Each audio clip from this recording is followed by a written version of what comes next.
Assalamualaikum warahmatullahi wabarakatuh. Apa kabar semuanya? Semoga tetap sehat dan semangat untuk belajar.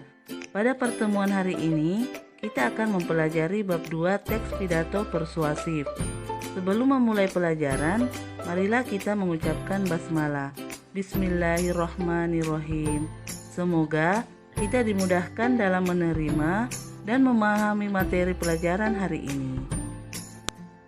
Adapun subbab yang kita pelajari hari ini yaitu mengidentifikasi informasi teks pidato persuasif.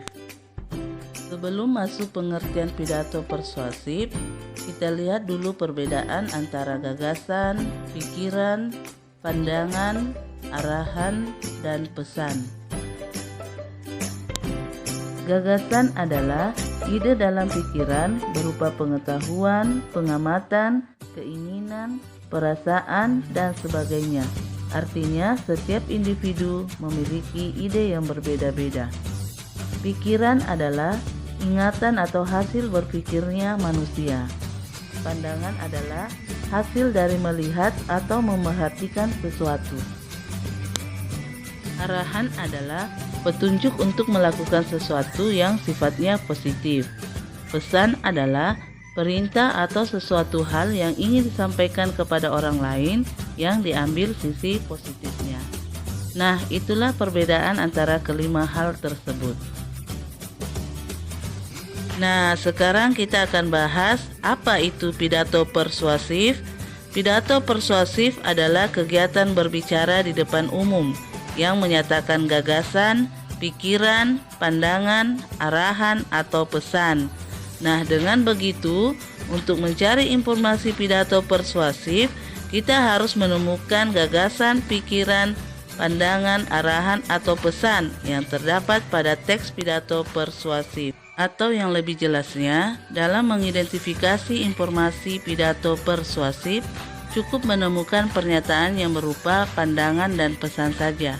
Karena berdasarkan pengertian dari kelima hal tersebut, antara gagasan, pikiran, dan pandangan sama arti dan maksud tujuannya. Begitu pula dengan arahan dan pesan, sama-sama mengarah pada hal yang positif.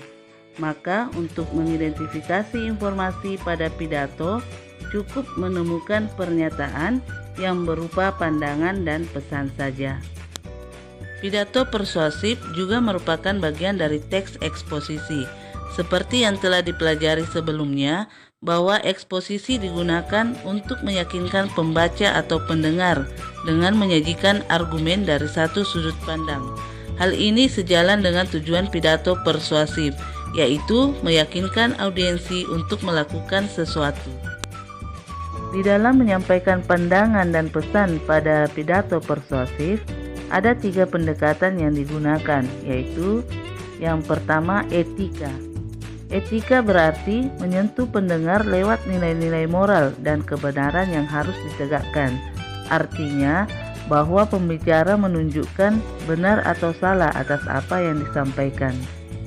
Adapun contoh pernyataan pandangan berdasarkan etika sebagai berikut.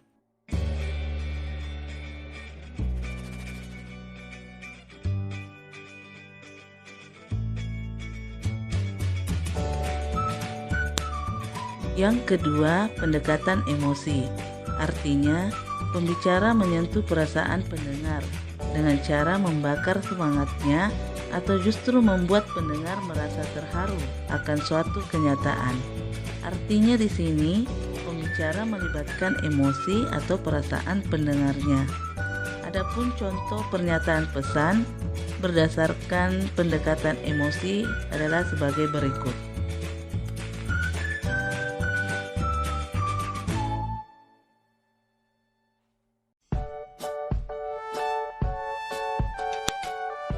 Yang ketiga adalah logika.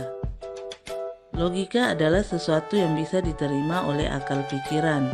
Berarti memanfaatkan logika untuk memberikan efek setuju. Karena argumen yang disampaikan argumen yang masuk akal dan dapat dibuktikan secara ilmiah. Adapun contoh pernyataan berdasarkan logika sebagai berikut.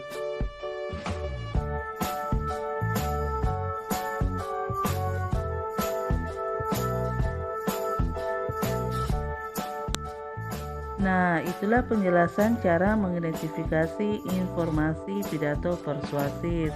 Terima kasih atas perhatiannya, kurang lebihnya mohon dimaafkan. Ibu akhiri, wassalamualaikum warahmatullahi wabarakatuh.